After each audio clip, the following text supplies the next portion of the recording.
और देखिए वहीं कानपुर में भाजपा के प्रत्याशी सुरेश अवस्थी हारने के बाद मतगणना स्थल से बाहर निकले हैं और बाहर निकलते ही मीडिया से बातचीत में उन्होंने कहा कि मैं जो जनता है उसका आभारी हूं जिन्होंने मुझे आशीर्वाद दिया। सुरेश अवस्थी ने अपनी हार को स्वीकार करते हुए जनता के समर्थन के लिए धन्यवाद दिया है।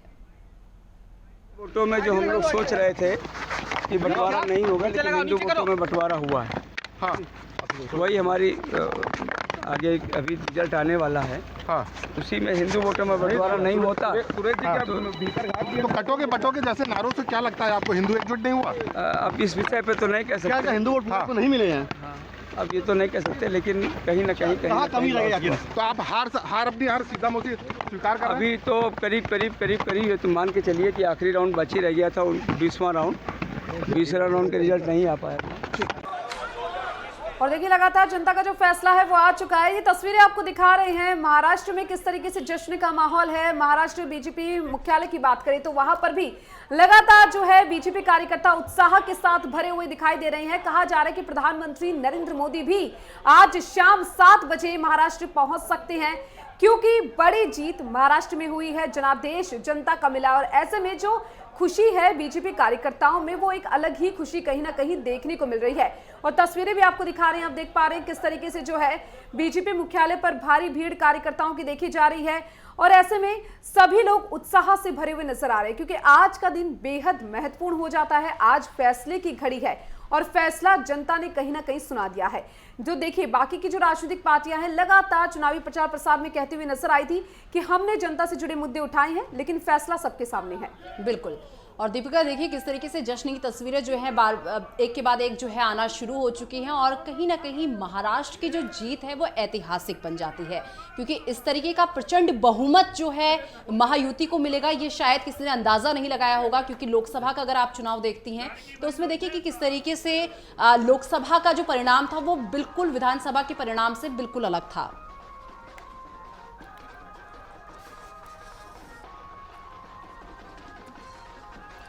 और चलिए इस पर खास चर्चा करेंगे। खास मेहमान हमारे साथ जुड़ चुके हैं, बीजेपी प्रवक्ता विनायक आंबेकर हमारे साथ जुड़ चुके हैं, बहुत बहुत स्वागत है आपका। शिवसेना यूबीटी प्रवक्ता घनश्याम दुबे जुड़ चुके हैं, बहुत बहुत स्वागत है आपका। साथ ही वरिष्ठ पत्रकार गणेश पाठक जुड़ चुके हैं, आपका भी बहुत बहुत स्वागत है। सबसे पहले विनायक जी आपके पास में आऊंगी, क्योंकि देखिए बड़ी जीत कहीं ना कहीं महाराष्ट्र में हो गई है। किस तरीके से इस जीत को देखते हैं? कहीं ना कहीं बड़ा जनादेश जनता का यहाँ मिला है महाराष्ट्र में।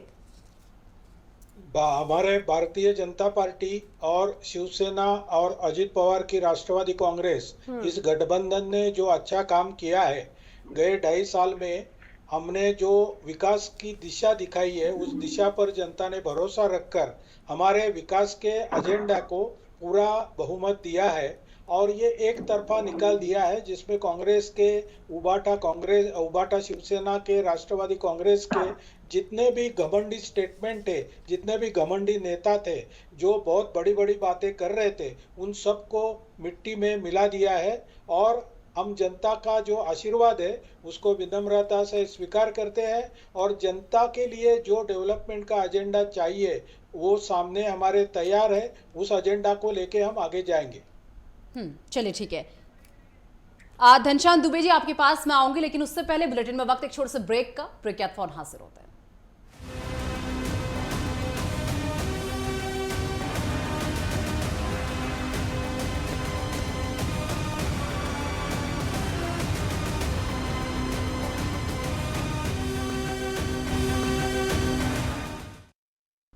और चलिए ब्रेक के बाद एक बार फिर से आप सभी का स्वागत है। बात करेंगे यूपी उपचुनाव की। तो कानपुर की सीसामऊ विधानसभा से समाजवादी पार्टी के प्रत्याशी नसीम सोलंकी ने जीत हासिल कर ली है। जीत हासिल करने के बाद नेटवर्क 10 संवाददाता ने इस पर सपा प्रवक्ता सुनील साजन से खास बातचीत की है, जरा सुनिए। सुनील साजन जी, उनसे हम बात करेंगे। सर नसीम सोलंकी जी जीत गए, क्या कहेंगे? देखिए, अन्याय के खिलाफ न्याय की जीत है, ये संविधान की जीत है, लोकतंत्र की जीत है, माननीय अखिलेश यादव जी की नीतियों की जीत है और उनकी रणनीति की जीत है। हम लोग सीसामऊ की सम्मानित जनता ने बढ़ती महंगाई, बेरोजगारी और बीजेपी के बढ़ते भ्रष्टाचार और खास तौर से बीजेपी का जो बांटने और काटने का नारा था, उस सोच के खिलाफ जोड़ेंगे तो जीतेंगे पर मोहर लगाई है कि ये देश प्यार मोहब्बत से चलेगा।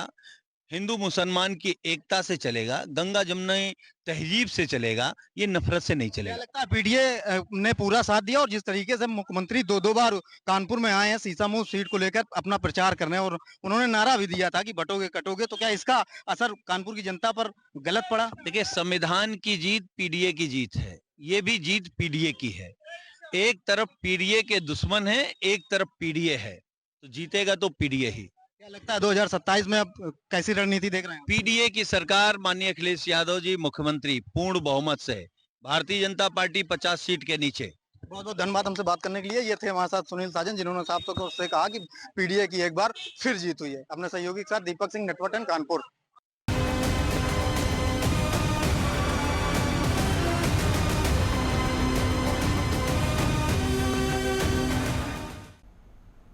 और चलिए ब्रेक के बाद एक बार फिर से आप सभी का स्वागत है। तमाम गेस्ट इस वक्त मेरे साथ बने हुए हैं। यूवीटी शिवसेना प्रवक्ता घनश्याम दुबे जी इस वक्त मेरे साथ बने हुए हैं। घनश्याम जी, हार क्यों एक्सेप्ट नहीं कर पा रहे आप लोग? सुबह संजय रावत भी जो है आए थे, वो बिल्कुल इस हार को एक्सेप्ट नहीं कर पाए। उन्होंने कहा कि जनता का ये कॉल हो ही नहीं सकता, जनता ऐसा मैंडेट दे ही नहीं सकती, और अडानी का नाम भी वो ले रहे थे। हार का कारण क्या मानते हैं आप लोग? देखिए, जिस प्रकार से महाराष्ट्र में चुनाव हुआ और जिस प्रकार से रुझान और रिजल्ट देखने को मिल रहे हैं, ये जनता का जनादेश तो नहीं हो सकता। इसलिए नहीं हो सकता कि जब भी चुनाव में हम लोग थे और चुनाव में हम लोग जहां भी जाते थे, चुनाव में जिस प्रकार से इनके खिलाफ जनता थी, जिस प्रकार से उद्धव जी के साथ में इन लोगों ने एक षड्यंत्र रच करके पार्टी को तोड़ा और वहां महाराष्ट्र की जनता उनके खिलाफ गुस्से में थी, तो ऐसा सिचुएशन तो कहीं दिखा ही नहीं। जिस प्रकार से इनके रुझानों में और इनकी जो सीटें आई हैं, तो मैं इसे जनता का जनादेश नहीं मान सकता।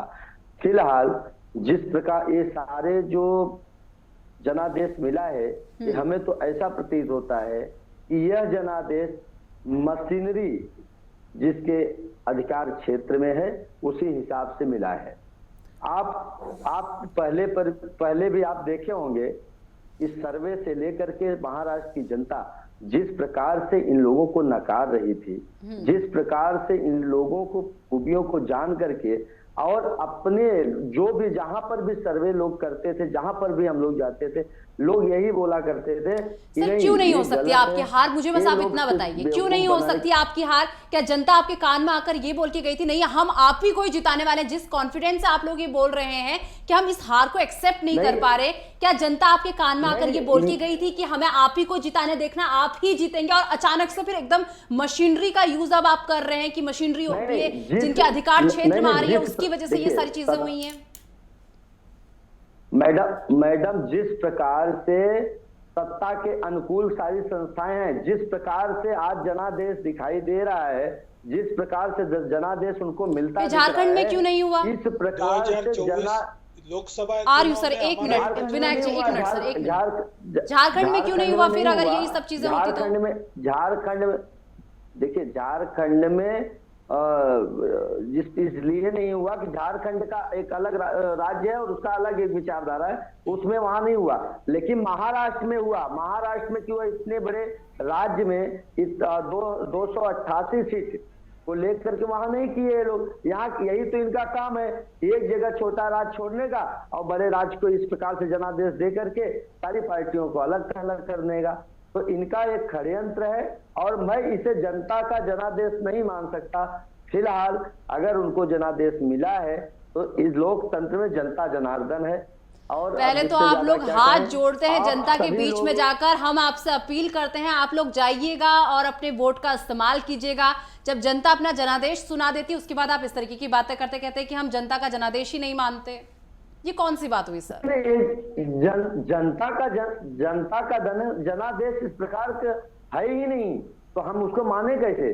जनता का जनादेश जिस ढंग से हम लोगों को प्रचार में, हम लोगों को इसमें इस प्रकार का जनादेश तो मिलना ये मशीनरी का फिर काम है। ये जनता का जनादेश तो हम नहीं मान सकते इसको। ठीक है, चलिए तो आप सभी हमारे साथ लगातार यूं ही बने रहिए। यहाँ पर वक्त हो चला एक छोटे से ब्रेक का। ब्रेक के बाद जल्द हाजिर होंगे।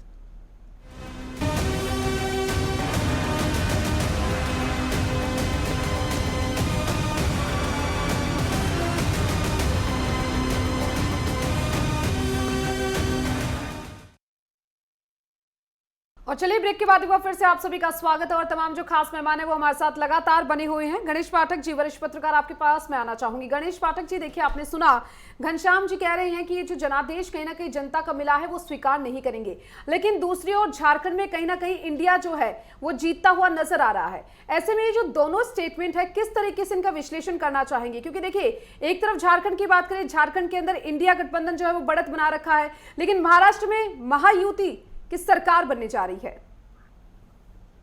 देखिए दो सवाल आपने पूछे हैं। पहले सवाल का जवाब यही है कि झारखंड एक अलग राज्य है, वहाँ की स्थिति अलग रही है और वहाँ का जो मुकाबला हुआ वो बिल्कुल अलग तरीके से हुआ है जी। और जो महाराष्ट्र के जो नतीजे आए हैं उसमें लग रहा है जो विपक्ष है, महायुति के जो गैर महायुति दल है जो पराजित हुआ है बुरी तरह से, उनको लग रहा है कि अप्रत्याशित परिणाम है। जब अप्रत्याशित परिणाम आते हैं तो तब आदमी यही कहता है कि वो ये जनादेश नहीं कहा जा सकता है, क्योंकि ये जनादेश है, मैंडेट है और बहुत अच्छा इलेक्शन हुआ है। और आपने देखा होगा कि जो इलेक्शन के बाद जो एग्जिट पोल था उस पोल के नतीजे भी, उसके रुझान में भी यही आ रहा था कि महाराष्ट्र में भाजपा गठबंधन सरकार बना रहा है और यहाँ पे इंडिया गठबंधन की कोई ज्यादा संभावना नहीं है।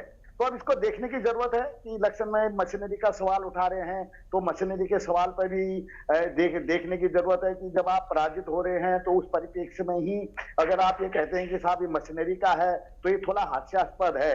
अगर मशीनरी का ही है, आप इतने इलेक्शन हो गए हैं 2014 के बाद के जो लगातार इलेक्शन हुए हैं, उन इलेक्शनों के बाद आप कभी भी अभी तक आपने एकजुटता के साथ लड़ाई नहीं लड़ी है। तो अगर माना ईवीएम में अगर धोखाधड़ी हो रही है, ईवीएम अगर हैक किए जा रहे हैं या जो भी चीजें हैं, जो भी इनके मन में जो विचार है, हार के जो कारण ये अपने उसमें दिखा रहे हैं, तो इसको इनको प्रदर्शित करना चाहिए था। हाँ, इतना जरूर कहा जा सकता है कि महाराष्ट्र में जो जीत हुई है वो बहुत ही मतलब हम इसको कह सकते हैं कि एक लहर है। वहां पे जो नतीजे आए हैं वो बिल्कुल एक लहर की तरह से दिख रही है। उसमें पूरी तरह से इंडिया गठबंधन साफ हो गया है, ये उनके लिए झटका है। अगर झारखंड की तरह से अगर यहाँ झारखंड में देखिए वहां तो फाइट दिख रही है, 30 और 50 का आंकड़ा है, ज्यादा मतलब ठीक है, उनको एक बहुमत मिला है सरकार को, इंडिया गठबंधन वहां बहुमत के करीब जो बहुमत मिल चुका है, उसको अच्छा बहुमत मिला है। लेकिन महाराष्ट्र की जो स्थितियां थी उन स्थितियों में जरूर ये एक इंडिया गठबंधन के लिए एक दुखद दिन तो है ही है। अगर ये बात जो बात ये शंका जाहिर कर रहे हैं, अगर ये शंका अगर कहीं अगर ये आगे ले जाते हैं, जो हम आप देख रहे थे जो बयान आज सवेरे से बयान आए हैं इंडिया गठबंधन की तरफ से 2-3 नेताओं के बयान हम लोगों ने देखे हैं, अगर वाकई अगर ये अपने बयानों पर अगर अडिग हैं, अगर इनको बयानों में कोई सच्चाई अगर दिखती है तो इनको इस लड़ाई लड़नी चाहिए। देखिए लोकतंत्र गणेश पाठक जी, लेकिन जो जीत महाराष्ट्र में महायुति की हुई है, कौन कौन से फैक्टर आप मानते हैं कि वो फैक्टर काफी इफेक्टिव साबित हुए इस जीत को लेकर? देखिए वहां पे जो शिंदे सरकार आई है, देखिए वहां पे जब शिंदे सरकार का उद्धव सरकार का विभाजन होता है, वहां से आप इसको देखने की जरूरत है। मतलब लोगों को हमें ये लग रहा है कि अगर आप देखेंगे पिछले 2-4 इलेक्शनों को अगर आप देखें, खासकर स्टेट इलेक्शन को, अगर स्टेट इलेक्शनों के अगर नतीजों को देखें, उसके बाद जो पार्टी के में जो विधायक हैं, उन विधायकों में जो पार्टी के प्रति ईमानदारी नहीं है, वफादारी नहीं है, वो एक इसका मेजर कारण हमें लगता है। दूसरा, जो 2.5 साल के भीतर जो महिलाओं को लुभाने के लिए जो उन्होंने घोषणाएं की हैं, खासकर लाडली योजना है, कई ऐसी योजनाएं हैं, उन योजनाओं के बाद ये एक अच्छा बीजेपी के लिए, भाजपा गठबंधन के लिए एक अच्छा हो रहा। और उसके अलावा फडणवीस की जो भूमिका रही डिप्टी सीएम, देखिए एक सीएम पद पर आसीन व्यक्ति डिप्टी सीएम बनते हैं, तो उन्होंने लोगों को लुभाया, वो भी एक बड़ा फैक्टर हमें दिखता है। और वहां पे भाजपा गठबंधन ने जिस तरीके से अपनी चुनावी रणनीति ताना बाना बुना और बढ़िया तरीके से वो चुनाव मैदान में गए, वो भी एक नतीजे को प्रभावित करने वाला कारण है।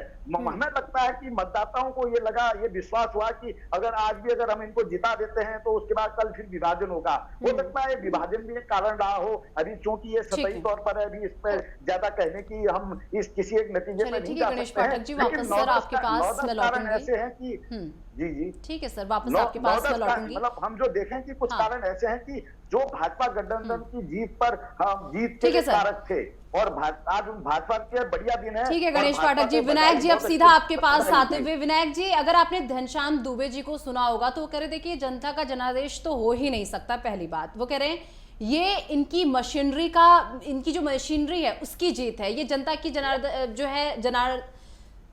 जो है ये जनता का हो नहीं सकता, ये जो आपकी मशीनरी है उसकी जीत है, ये बता रहे हैं इसे।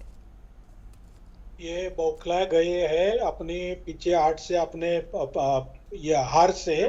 तो इनके कोई बयान का मैं जवाब देना नहीं चाहता हूं, क्योंकि यदि अभी मशीन की जीत है तो 2024 के लोकसभा इलेक्शन में भी हम वही मशीन यूज किए थे, तो उस बार हमारी जीत क्यों नहीं हो गई? हाँ। उस बार इनको क्यों बढ़त मिली? तो ये इसका सिंपल जवाब नहीं दे सकेंगे, इनके पास कोई लॉजिक नहीं है उसका, तो मैं उसका जवाब नहीं देना चाहूंगा। मैं इतना ही बोलना चाहूंगा कि देवेंद्र जी के नेतृत्व में इस महाराष्ट्र में जो प्रगति गए 2.5 साल में की गई है, उस 2.5 साल के प्रगति के लिए, उस 2.5 साल के डेवलपमेंट के लिए, उस पीरियड में लाई हुई योजनाओं के लिए जनता ने दिया हुआ जनादेश है, और ये सुस्पष्ट जनादेश है। महाराष्ट्र में कम से कम 30 साल बाद ऐसा बड़ा जनादेश किसी आघाड़ी को या किसी पार्टी को मिला है। हमारी पार्टी को भी ये पहले टाइम, भाजपा को पहले टाइम इतने बड़े सीट मिल रहे हैं, तो इसका हम विनम्रता से स्वीकार करते हैं। और ये जो निगेटिव लोग हैं मौविया के,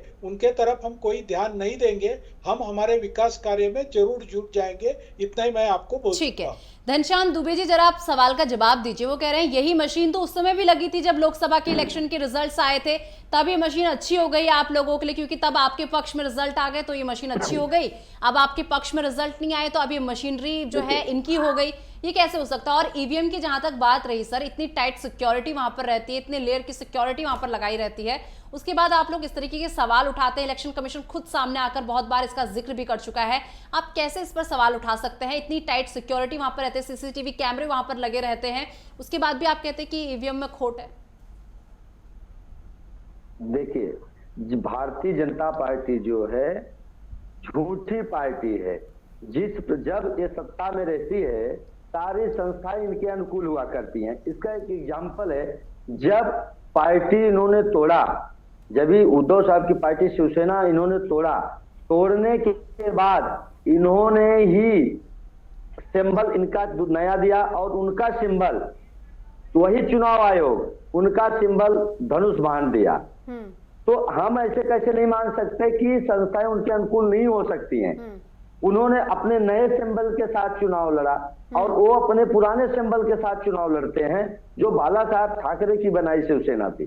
और भारतीय जनता पार्टी लोगों को बरगलाने में, लोगों से झूठा वादा करने में, लोगों को झूठा वादा करके और उसको न निभाने में इतना विश्वास दिलाती है, इससे झूठी पार्टी कुछ नहीं हो सकती। लोगों को तोड़ना, लोगों को डराना, लोगों को पैसा देना, ये सारी चीजें अभी आपने देखा था नाला सुपारा में, वसई विधानसभा क्षेत्र में ऐसे लोग कर करके चुनाव को ये लोग जो है जा करके खराब करते हैं। हर विधानसभा में इनके सारे लोग घुसे हुए होते हैं। ये जो बोल रहे हैं कि हमारे पास जवाब नहीं है, आज आप बताइए कि घनश्याम दुबे जी, क्योंकि देखिए जनता ने कहीं ना कहीं अपना फैसला दे दिया है, चाहे वो झारखंड की बात हो या फिर महाराष्ट्र की बात हो। माफी के साथ आपको रोकना चाहूंगी और आप चलिए लगातार हमारे साथ बने रहिए। ठीक है घनश्याम जी, वहाँ का जो देखिए समय की कमी है, इसके चलते माफी के साथ आपको रोकना चाहूंगी, और आप तीनों यूं ही लगातार हमारे साथ बने रहिए। रुकेंगे एक छोटे से ब्रेक के लिए। महामतगणना की महा कवरेज लगातार आप नेटवर्क 10 पर देख रहे हैं, और देखिए लगातार जो जनता का फैसला है वो आ चुका है। महाराष्ट्र में महायुति की सरकार बनने जा रही है, तो झारखंड में भी जनता ने अपना फैसला सुना दिया है।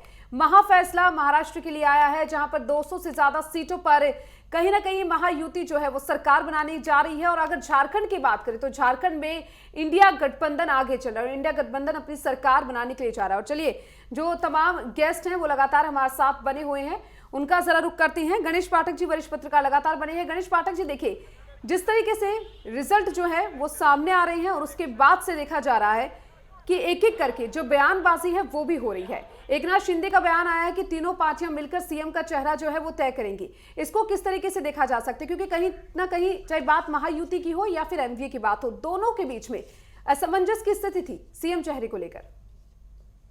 देखिए बिल्कुल जी। अब ये जो प्रचंड जीत हुई है महाराष्ट्र में वो सीएम को लेकर, सीएम के सवाल को लेकर भाजपा के सामने में एक बड़ी चुनौती है। अगर आप मैंडेट को देखें तो एकनाथ शिंदे ही मुख्यमंत्री थे और उन्हीं के नेतृत्व में एक तरह से महाराष्ट्र में बीजेपी भाजपा गठबंधन चुनाव मैदान में गया हुआ है और अब वो जीते हैं और मैक्सिमम उनके विधायक भी जीत के आए हैं। अगर हम भाजपा और उनकी जीत की अगर तुलनात्मक आंकड़ों की अगर तुलना करें तो वो तुलना भी उनके पक्ष में जाती है। लेकिन यहाँ पर ये नहीं भूला जा सकता है कि ये जो अभी जीत हुई है ये भाजपा की बड़ी जीत है।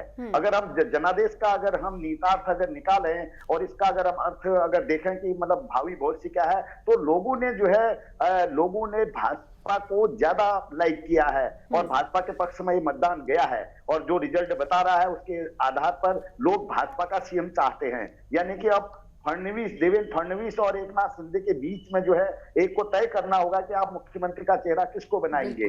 और शिंदे साहब का जो बयान आया है वो बयान इसी ओर इशारा कर रहा है कि उन्होंने एक तरह से उसमें धमकी भी दी है कि इसका मतलब ये नहीं कि संख्या बल का मतलब ये नहीं है कि मुख्यमंत्री बदल जाएगा। वो ये चाहते हैं कि मुख्यमंत्री वही रहें और उनका इतिहास भी रहा है कि वो जब उनकी बात नहीं मानी गई या जब उनका मन नहीं लगा तो उन्होंने जो है उद्धव ठाकरे से अलग होना तय किया और शिवसेना का विभाजन तक कर दिया। तो जाहिर है कि आने वाला समय भाजपा के लिए बहुत चुनौतीपूर्ण होगा, लेकिन भाजपा के रणनीतिकार इसको बहुत सही तरीके से सरलता के साथ इसका हल निकाल लेंगे। फिलहाल ये एक बड़ी जीत है, लेकिन जितनी जीत है उतनी बड़ी चुनौती है और उस चुनौती का अब आगे देखा जाएगा कि क्या नतीजे आते हैं। जी ठीक है विनायक जी, अब वही सवाल मैं आपके पास लाते हुए कि सीएम का चेहरा कौन होगा। हालांकि सूत्रों के मुताबिक ये खबर तो आ चुकी है कि देवेंद्र फडणवीस के नाम पर मोहर लग गई है, लेकिन सीएम का चेहरा कौन होगा, जैसा कि अभी आपने वरिष्ठ पत्रकार को भी सुना होगा, उन्होंने कहा कि देखिए संख्या बल का मतलब ये नहीं है कि सीएम का चेहरा बदल जाएगा। चेतावनी देते हुए भी नजर आ रहे हैं वो आपको। उनकी चेतावनी को मैं सहर्ष स्वीकार करता हूं क्योंकि वो असली नहीं है। उनकी चेतावनी चुनाव से पहले भी ये मुद्दा बार बार उठा था, आप लोगों ने पत्रकारों ने उठाया था। उस समय ये बताया गया कि शिंदे साहब ने ही बताया था कि हमारे तीनों पक्ष के जो वरिष्ठ नेता है यानी उनके पार्टी के वो है अजीत दादा, उनके पार्टी के है और हमारा भाजपा का जो वरिष्ठ चुनावी जो बोर्ड रहता है उस बोर्ड के साथ बात करके हम सर्वसम्मति से मुख्यमंत्री बनाएंगे। आज भी हमारा वही स्टैंड है और इसमें बहुत आसानी से और योग्य सहमति से, सबके सहमति से मुख्यमंत्री बनेगा। भारतीय जनता पार्टी कभी भी कोई पद की आशा से काम करती नहीं है, वो जनता की सेवा के लिए काम करती है। तो हमारे लिए मुख्यमंत्री सर्वसम्मति से तो आप लोग बोल रहे हैं, लेकिन बार बार एक ही नाम सुनाई दे रहा है, वो है देवेंद्र फडणवीस। सिर्फ एक नाम आप बोल रहे हैं कि हम लोग सभी दल मिलकर बातचीत करेंगे और फिर किसके नाम पर मोहर लगती है देखने वाली बात होगी। आप कह जरूर रहे हैं, लेकिन बार बार जगह जगह से यही नाम निकल कर आ रहा है कि देवेंद्र फडणवीस ही जो अगले महाराष्ट्र के मुख्यमंत्री बनने जा रहे हैं। महाराष्ट्र में जो भी गए 2.5 साल में 5 साल में हुआ उसके सबके कर्ता कर्विता देवेंद्र फडणवीस जी थे। इस चुनाव की जो रणनीति थी वो देवेंद्र फडणवीस जी ने की थी और उन्होंने दिन रात मेहनत करके इस चुनाव में जीत लाई है। तो मेरे जैसे सामान्य कार्यकर्ता के मन में यदि ये आवाज उठती है कि देवेंद्र जी फडणवीस ही मुख्यमंत्री होना चाहिए तो बहुत स्वाभाविक है और उसको हमारी जो वरिष्ठ नेता है वो जानते हैं, सुनते हैं, सुनेंगे और उसके अनुसार जरूर निर्णय दे देंगे। सर, तो क्या आप शिंदे को अब नाराज करने वाले हैं क्या? 100% नहीं है। मैंने बोला, शिंदे साहब ने खुद बोला है कि हम सर्वसम्मति से मुख्यमंत्री पद का निर्णय लेंगे, इलेक्शन के चुनाव के रिजल्ट आने के बाद लेंगे। ये खुद मुख्यमंत्री शिंदे जी ने बताया है। तो वो भी अच्छी मनस्थिति में, हम भी अच्छी मनस्थिति में, जो होगा सर्वसम्मति से होगा। ठीक है घनश्याम दुबे जी, आपके पास में आती हूँ क्योंकि देखिए एक तरफ आप कह रहे हैं कि झारखंड में जो जीत हुई है उसको आप स्वीकार करते हुए नजर आ रहे हैं और आप उसको जनता का जनादेश मान रहे हैं, लेकिन दूसरी तरफ महाराष्ट्र की बात करें तो आप कह रहे हैं कि जनता का ये जनादेश हो ही नहीं सकता। ये दो बातें क्यों निकलकर सामने आ रही हैं? देखिए, झारखंड का जो चुनाव है, झारखंड मुक्ति मोर्चा के जो प्रमुख हैं सोरेन जी, उनके साथ कितना बड़ा अन्याय हुआ था।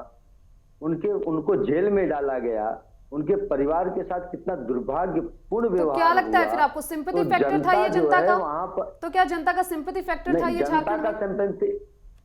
बिल्कुल जनता का सिंपैथी फैक्टर उनको मिला, जनता का पूरा आशीर्वाद उनको मिला। और महाराष्ट्र का जहां विषय है, अभी मैं आपको ये भी बताते चलूं मैडम कि जो झारखंड का जो 88 सीट है, झारखंड में दो इस पे चुनाव हुआ था और जो महाराष्ट्र का चुनाव था, महाराष्ट्र का एक ही चुनाव हुआ था, तो वहां पर 288 सीट और यहाँ पे 81 सीट। अब आप बताइए कि महाराष्ट्र को क्या ध्यान में रख करके चुनाव कराया गया और झारखंड को नहीं, लेकिन घनश्याम दुबे जी, एक बात आप मुझे बताइए, झारखंड में जहां एनडीए पिछड़ रही है, एनडीए कहीं ना कहीं हारती हुई झारखंड में नजर आ रही है, तो वो तो अपनी हार स्वीकार कर रहे हैं, वो तो आपके ऊपर एलिगेशंस नहीं लगा रहे जिस तरीके से आप एलिगेशन लगा रहे हैं महाराष्ट्र को लेकर। वो स्वीकार करेंगे, उनको क्या, उनको आगे चल के पार्टी तोड़ना रहता है, उनको तो वहां पर दिखाना है और यहाँ पर लेना है। ये भारतीय जनता पार्टी है, भारतीय जनता पार्टी जिस प्रकार से गुगली फेंकती है मैडम, वो सबके समझ में नहीं आता है और आने वाले समय में इनके ही मुख्यमंत्री के लिए सरफोड़ी होगा। आज सत्ता जो उनको हासिल हुई है, सर अब आपके समझ में आ भी गया है भारतीय जनता पार्टी क्या करती है क्या नहीं करती है, उसका भी कोई फायदा नहीं, क्योंकि अब महाराष्ट्र आपके हाथ से चला गया है। अगर आपके समझ में आ भी गया है तो अब महाराष्ट्र चला गया है। फिलहाल आप लोग इसी तरीके से हमारे साथ बने रहिए। फिलहाल वक्त एक छोटे से ब्रेक का, ब्रेक के बाद फोन हाजिर होता है।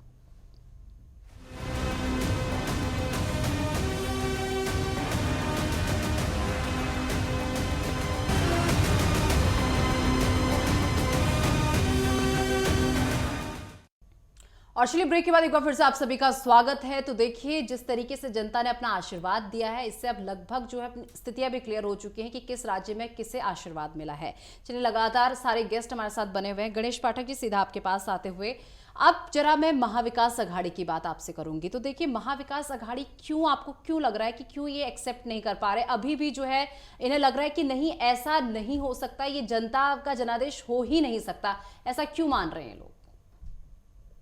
देखिए, जब हम अति विश्वास करते हैं, अति विश्वास का जब व्यक्ति शिकार होता है, चाहे वो व्यक्ति हो या संगठन हो, तो उसके बाद जब नतीजे आते हैं तो थोड़ा सा दुखद होता है, बहुत ही ज्यादा आदमी उसको आत्मसात नहीं कर पाता है। आप ये देखिए कि अगर कोई एक स्टूडेंट अगर साल भर पढ़ाई करे और पढ़ाई करने के बाद उसको ये लगता था कि उसकी जो कैपेसिटी थी, जो उसकी प्रतिभा है, वो उसको लाती थी कि वो फर्स्ट डिवीजन आएगा, लेकिन वो फर्स्ट डिवीजन नहीं आता, वो फेल हो जाता है। तो जाहिर है कि यही स्थिति महायुति अघाड़ी के सामने भी आई है।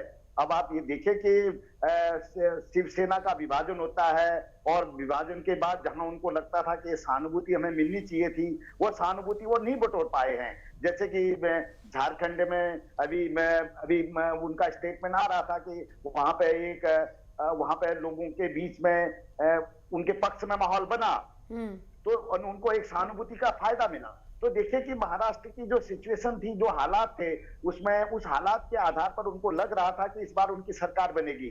लेकिन हमें लगता है कि एक बड़ी चूक हुई है, रणनीतिक चूक हुई है। इस रणनीतिक चूक को देखना होगा। जो भाजपा का हिंदुज्म है, हिंदुज्म का जो तोड़ है, वो महायुति अघाड़ी के पास नहीं निकला है। इंडिया गठबंधन के बाद उसका तोड़ नहीं निकल पाया है। वो एक तरीके से अगर आप देखेंगे कि जब इसकी एक पूरी समीक्षा होगी, अगर सही तरीके से अगर इसकी समीक्षा की जाएगी, तो कई चीजें इसमें चौंकाने वाले तथ्य सामने में आएंगे।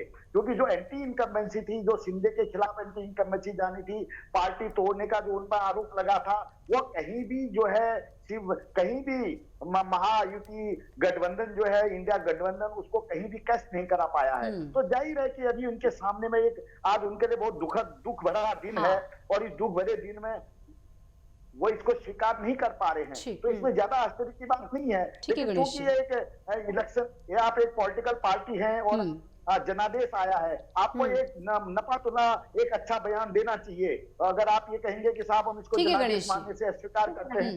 ठीक है गणेश जी, चलिए इसी बीच कुछ ग्राफिक्स भी आपके सामने है। देखिए महाराष्ट्र का सबसे पहले एक ग्राफिक आपके सामने रख रहे हैं। 288 सीटें, जिसमें एनडीए की बात करें तो 219, इंडिया 56 और अदर्स 14 पर इस वक्त आपको नजर आ रहा होगा। तो देखिए लगभग स्थितियां क्लियर हो चुकी हैं और ये तस्वीर जो है अब सामने आ चुकी है। जो एनडीए है वो 219 पर आपको नजर आ रहा होगा। वहीं झारखंड की अगर बात करें, 81 सीटें यहाँ पर थी और 30 एनडीए के खाते में और इंडिया के खाते में 50 और अदर के खाते में एक सीट जाती हुई नजर आ रही है। तो देखिए, जनता ने किसी को भी निराश नहीं किया है, सबकी झोली में कुछ ना कुछ जो है जनता ने देते हुए जनता नजर आ रही है। अब देखिए, जनता का फैसला, महाराष्ट्र की 288 सीटों में महायुति के पास 219, महाआघाड़ी के पास 55, अन्य के पास 14। वहीं महाराष्ट्र में देखिए लगातार ये आंकड़े आपको दिखा रहे हैं ग्राफिक्स के जरिए कि किस तरीके से जनता ने अपना आशीर्वाद यहां पर दिया है। उसके बाद अगर हम बात झारखंड की करें तो देखिए 81 सीटें थी, एनडीए के खाते में 30, इंडिया के खाते में 50, अन्य के खाते में 1 सीट आती हुई नजर आ रही है। तो ये झारखंड का पूरा मैप आपको जो है यहाँ पर समझाने की कोशिश कर रहे हैं कि क्या आंकड़ा झारखंड में जनता ने जो पार्टियां हैं उन्हें देने का काम किया है। और चलिए देखिए, लगातार आपको समझा रहे हैं कि किस तरीके से झारखंड की अगर बात करें तो 81 सीटें थी, जहां पर 50-30 का जो डिफरेंस है वो कहीं ना कहीं देखने को मिला है। विनायक जी, मैं आपके पास आती हूँ क्योंकि देखिए, अगर महाराष्ट्र से परे हटकर झारखंड की बात करें, झारखंड में कहीं ना कहीं 30 सीटें एनडीए को मिली है और 50 इंडिया को। ऐसे में ये जो डिफरेंस कहीं ना कहीं देखने को मिला है 20 सीटों का, इसका जो सिनेरियो है वो किस तरीके से समझाएंगे और क्या कुछ कमी रह गई है झारखंड में? झारखंड के बारे में मैं साफ कहूं तो ज्यादा जानकारी नहीं रखता हूं, क्योंकि मैं महाराष्ट्र में पूरा इन्वॉल्व था। मैं महाराष्ट्र का प्रवक्ता हूं, मराठी का बेसिकली। तो बेसिकली मैं झारखंड के बारे में ज्यादा बात नहीं रख सकता हूं, मगर मैं ये पूरी जवाबदारी के साथ कहता हूँ, जिम्मेदारी के साथ कहता हूँ कि हमारा झारखंड के जो प्रभारी रहेंगे, हमारे राष्ट्रीय नेता, और झारखंड का जो भाजपा का यूनिट रहेगा, हरदम हर जीत के बाद में, हर पराजय के बाद में हम जैसा हमारा खुद का आत्म परीक्षण करते हैं, आत्मनिरीक्षण करते हैं, क्या गलती हुई, किधर गलती हुई, उसकी पूरी ब्यौरा निकालते हैं, जानकारी लेते हैं, वैसा हम झारखंड के बारे में करेंगे। और हम किसी भी इंडिया गठबंधन की पार्टी की तरह हमको ये जनादेश मान्य नहीं है ऐसा नहीं बोलेंगे। जो जनादेश है वो लोकशाही का सबसे बड़ा मानक है और उसको प्रामाणिकता से स्वीकारना, उसको सम्मान पूर्वक स्वीकारना, भले वो हमारी जीत रहो, हमारा पराभव रहो, हम स्वीकारते हैं, वैसा हम स्वीकारेंगे। ठीक है। घनश्याम दुबे जी, अब ऐसा लग रहा है कि जो बाला साहब ठाकरे थे उनकी छवि उद्धव ठाकरे में जनता को नजर नहीं आई है, क्योंकि जो रिजल्ट है वो यही बताते हैं कि जो जनता की छवि, बाला साहब ठाकरे की जो छवि थी वो जनता के सामने जो थी वो उद्धव ठाकरे में छलक कर नहीं आई। ये एक जो है सामने नजर आ रहा है। और दूसरा ये कि जो असली शिवसेना की लड़ाई हमेशा होती रहती थी, लेकिन जनता को असली शिवसेना कौन लगा वो भी रिजल्ट ने बता दिया है। देखिए, जब भी लोकसभा का चुनाव हुआ था उसमें असली और नकली का निर्णय तुरंत हो गया था, क्योंकि पार्टी टूटने के बाद लोकसभा का चुनाव हुआ था। विधानसभा का चुनाव एक अलग चुनाव था, उसमें बाला साहब ठाकरे की झलक उनके पुत्र उद्धव साहब जी हैं तो उनमें ही दिखाई देता है, और महाराष्ट्र की जनता उद्धव साहब में ही बाला साहब की झलक देखती है। रही बात चुनाव के परिणामों की, तो चुनाव का जो परिणाम आया है, ये मैं एक बार कहा, वापस पुनः कह रहा हूं कि यह जनता का जनादेश नहीं हो सकता, यह मशीनरी का जनादेश है। मैं उसको मान्य देखिए, बार बार भी एक ही बात बोल रहे हैं कि जनता का जनादेश नहीं हो सकता, मशीनरी का जनादेश है। तो फिर झारखंड में तो ये बात एनडीए वाले भी बोल सकते हैं। हम इसलिए बोलेंगे कि जिस प्रकार से महाराष्ट्र में चुनाव को लेकर के जो जनता में जो आक्रोश था इनके विपरीत, जो इनके विरुद्ध आक्रोश था, उसके विपरीत अगर हमें जनादेश सामने को मिला है भारतीय और दीपिका जैसे ये बोल रहे हैं बार बार कि झारखंड का अलग और महाराष्ट्र का अलग ये बता रहे हैं, देखिए इतना दूर जाने की जरूरत ही नहीं है हमें, क्योंकि हम अभी लोकसभा इलेक्शंस की अगर बात करें तो फिर वहां पर भी ये सवाल खड़ा उठता है। चलिए फिलहाल आप लोग हमारे साथ यूं ही बने रहे, वक्त एक छोटे से ब्रेक का, ब्रेक के बाद फोन हासिल होते हैं।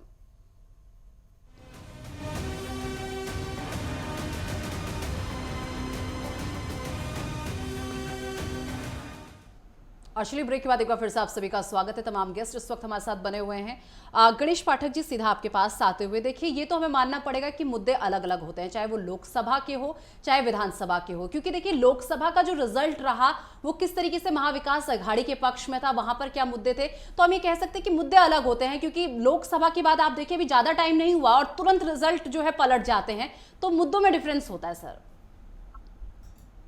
देखिए, लोकसभा का चुनाव एक राष्ट्रीय परिप्रेक्ष्य में लड़ा जाता है, उसमें निश्चित तौर पर जो मुद्दे थे वो पूरी तरह से अलग थे, और जो शिवसेना में जो विभाजन हुआ था वो विभाजन का भी एक अलग विभाजन का भी वहां पे उस समय हवा थी, विभाजन का भी असर था और शिंदे के खिलाफ भी माहौल था। एक तरह से शिंदे को लोग जो है, जो महाराष्ट्र की जनता थी वो स्वीकार नहीं रही थी। वो भी आप देखें कि जब विधानसभा का इलेक्शन होता है तो एक राज्य का इलेक्शन है, राज्य के इश्यू पे ही उसको लड़ा जाना है। और सबसे बड़ी बात यह कि जो अभी आप सवाल पूछा था आपने महायुति अघाड़ी के पार्टी से, शिवसेना उद्धव ठाकरे जी की पार्टी के प्रवक्ता जी से जब आपने सवाल अभी पूछा था, वो उसका एक बहुत सीधा साधा जवाब नहीं दे पाए। देखिए कि जो बाला साहब थे, बाला साहब केवल महाराष्ट्र के नाम पर उन्होंने अपनी चुनाव की राजनीति को आगे ले गए थे और उसमें हिंदुत्व उनका एक बड़ा कार्ड था। और शिवसेना का जो नामकरण होता है और शिवसेना के जो झंडे बैनर बनते हैं, जो उसका चिन्ह बनता है, वो बिल्कुल एक तरह से आक्रामक था, वो बिल्कुल एक महाराष्ट्र की बात करता था, उसमें महाराष्ट्र की स्थिति। लेकिन जैसे जैसे चीजें आगे बढ़ी और ये एकनाथ शिंदे अलग होते हैं, उनका चुनाव चिन्ह सीज हो जाता है, उनका चुनाव चिन्ह उनको नहीं मिलता है, वो एकनाथ शिंदे को चुनाव चिन्ह मिल जाता है, उधर वो चुनाव आयोग से भी पराजित हो जाते हैं, लोकसभा का चुनाव हो जाता है। और यहाँ आने के बाद जो उनका अपना एक गठबंधन था, जो गठबंधन था तो उसमें मिश्रित विचारधारा है। उस गठबंधन में वो शिवसेना के जो लोग थे, जो शिवसेना का एक एक्चुअल जो सोच थी, जो एक बुनियादी सोच उसकी थी, वो सोच को वो लोगों तक नहीं पहुंचा पाए। या जो महागठबंधन है, जो इंडिया गठबंधन है, उस गठबंधन के लोग उसको सही तरीके से लोगों के बीच में नहीं पहुंचा पाए। तो एक तो अभी ये दिखता है कि ये जो अभी कारण रहा कि वो जो सरकार थी, सत्ता में जो पार्टी थी एकनाथ शिंदे भाजपा गठबंधन की जो सरकार थी, उसकी एंटी इनकम्बेंसी को कहीं कैच नहीं कर पाए। या जो उनके जनता के प्रति जो अच्छे निर्णय नहीं थे, ऐसा नहीं कि कोई सरकार अगर है तो वो सारे निर्णय अच्छे लेगी, जो उसके अच्छे निर्णय थे, उस अच्छे जो बुरे निर्णय थे, उस बुरे निर्णयों को लोगों के बीच में नहीं ले जा पाए और लोगों को नहीं समझा पाए, एक कारण। और तीसरा जो सबसे अहम कारण है, देखिए जब विधानसभा का इलेक्शन होता है या हमारी नगर निकाय का इलेक्शन होता है या क्षेत्र पंचायत का जब इलेक्शन होता है, तो जो वोटों का ध्रुवीकरण है, जो वोटों का बंटवारा है, वो अलग तरीके से होता है। अब देखना होगा कि जब हम सीट वाइज, मतलब प्रत्येक सीट की जब हम इसके एनालिसिस करेंगे तो कहाँ पर क्या स्थिति रही, किसने किसका वोट खाया, किसका वोट कहाँ शिफ्ट हुआ, ये देखने की जरूरत होगी। और एक और जो फ्लोटिंग जो वोटिंग हुई है, वो फ्लोटिंग वोटिंग देखनी होगी कि हमारी वो किस दिशा में गई। अभी तक लग रहा है कि वो पूरी तरह से भाजपा गठबंधन के साथ है, तो आखिर वो इनके साथ क्यों नहीं गई, इंडिया गठबंधन के साथ क्यों नहीं गई, ये भी एक देखने की चीज होगी, तो तस्वीर साफ हो जाएगी। जी ठीक है घनश्याम दुबे जी, क्योंकि हमें पता, आप बार बार एक ही स्टेटमेंट रिपीट कर रहे हैं कि ये जनादेश जनता का नहीं हो सकता, लेकिन उसके बावजूद भी मेरा आपसे ये सवाल है कि जिस तरीके से जो रिजल्ट कहीं ना कहीं महाराष्ट्र में देखने को मिले हैं, क्या जनता ने जो असली शिवसेना और नकली शिवसेना का डिफरेंस था, जो कंफ्यूजन था, वो खत्म कर दिया है? असली शिवसेना नकली शिवसेना का डिफरेंस लोकसभा में खत्म हुआ था। आज तो अभी मैं वही बात पुनः करूंगा तो आप बोलेंगे कि आप एक ही बात करते हैं, तो मैं उस विषय पे नहीं आप रिपीट कर दीजिए सर अपना स्टेटमेंट जो आप बार बार रिपीट कर रहे हैं, आप एक ही लाइन बोल रहे हैं जब से आए तब से। आप इसीलिए मैं उस चीज को दोबारा नहीं कह रहा हूँ क्योंकि आप उस चीज को वापस रिपीट करती हैं मैडम। अभी उस पे हम मंथन करेंगे, हमारी सभी अलायंस पार्टियां, हमारी पार्टी उस पे मंथन करेगी, आखिर हम चुनाव में कहां हमसे कमी रह गई कि हमें जनादेश जनता का नहीं मिला या मशीनरी का। आपको तो कमियां देखनी चाहिए कि क्या कुछ कमी रह गई, जैसे झारखंड में एनडीए कमी ढूंढ रहा है कि क्या कुछ कमी रह गई, आपको भी कमी देखनी चाहिए महाराष्ट्र में कि क्या कुछ कमी रह गई जिसकी वजह से जनता ने स्वीकार नहीं किया। आप तो कह रहे हैं कि जनता का जनादेश स्वीकार नहीं है। नहीं, जनता का जनादेश है ही नहीं और ये मशीनरी का जनादेश है। एक ही एक बात को रिपीट कर रहे हैं जब से 1 घंटे से। तो 20 नवंबर को जनता वोट ना देकर केवल मशीनों से वोट डाला जा रहा था, जनता गई नहीं थी वोटिंग स्थलों पर अपना वोट का प्रयोग करने के लिए। सर यही कहना चाह रहे हैं ना आप? जनता नहीं जनता गई थी वोट देने, लेकिन मशीनरी का जो उनके अच्छा, तो उन्हें वहां से वापस भेज दिया था उन लोगों ने कि जाइए आप यहाँ, तो मशीनरी का काम हो जाएगा।